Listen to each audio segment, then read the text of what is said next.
Hi, Daryl Baker, and I want to talk to you about one of my favorite ways of catching bass. If I had to pick one technique that's going to produce fish almost all year long, from pre-spawn all the way up until the fall, it would be a wacky worm. Why a wacky worm? Because it's not fished traditionally. The perspective of a fish, when you're fishing traditionally, Texas rigged, Carolina rigged, the fish is seeing the worm this way like a pencil.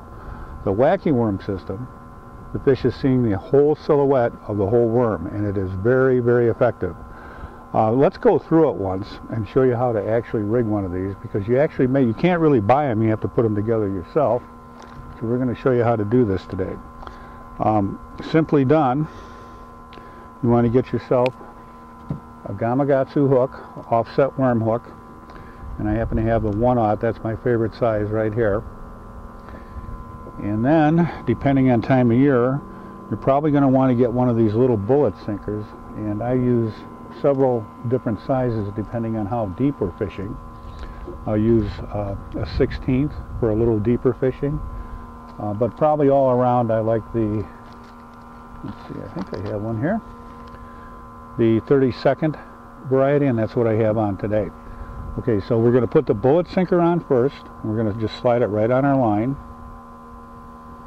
like so, and then we're going to take the hook and I'm going to attach it with my favorite knot, which is a uni knot, which we're going to show you a little later in another segment of another video. The uni knot, if you can watch, is best tied if you learn how to use your thumb and index finger, pinching the line right here and allowing a tag end to stick up.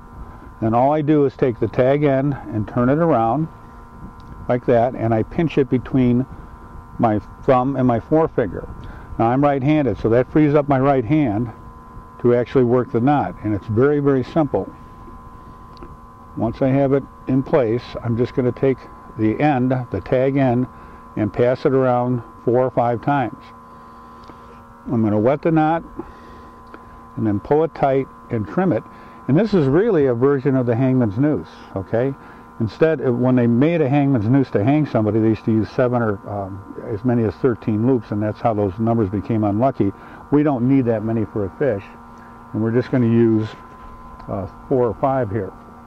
Okay, now we're going to trim the tag end, and this is really the important part of the whole thing. You can use the O-rings that you can buy at Bass Pro or at Cabela, or you can go directly to Walmart and you can get 50 for about $1.23, and that's what I use. And I prefer the black ones. I don't know why. It seems to work better. I don't know if the fish are able to key in on the hook using the white ones. But all this is an electrical cable tie, and again, you can get them for like $1.23 or $1.28. And then you want to get a 5-inch Senko. It could be a Gary Yamamoto. It could be a Yum Dinger. There's many of them out on the market. And if you're using the O-ring, they have a regular gun to put this on. We're just going to use this cable tie, and we're going to put it right in the middle, dead center.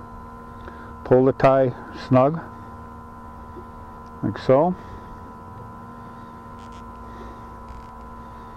Okay, and then we're going to trim the tie close to where it locks in. Now, a key thing is to make sure that you put the hook just between the band and the worm. You don't want to go through the worm, and you want to be on the opposite side of where the lock is. If you keep the lock up in here, it's going to eliminate part of the gap on your hook set. So you want to always make sure that your hook, your tie, the lock part is down. Okay? Now we're ready to fish that, and you'll notice that I'm using fluorocarbon in conjunction with the super braid. Okay? And we've actually attached the super braid to the fluorocarbon by a back-to-back uniknot system, which I'll demonstrate in a moment. Okay, now the technique that I use that I found the best is I'll throw it out. And sometimes if I'm in a little deeper water, I'll use a countdown method, and I might try 1, 2, 3, 4, or 1, 2, 3, 4, 5, 6, and I try to remember where I was at. I like to impart a motion of what I call chopped celery, like this. I do 3 to 5 little jabs, and then notice I get the rod back in front of me. The reason I want that rod in front of me is so I've got a bigger swing to set the hook. In other words, I've got a bigger zone for hook setting. So I'm doing this chop, chop, chop, just little ones, and then I do a painful pause where I let that lure sink back down. I'm always watching the line, and I'm looking for that little tap, which tells me I've got a fish. If you use this correctly, you're going to find that even in the fall, and today's the first week of October, you're going to be able to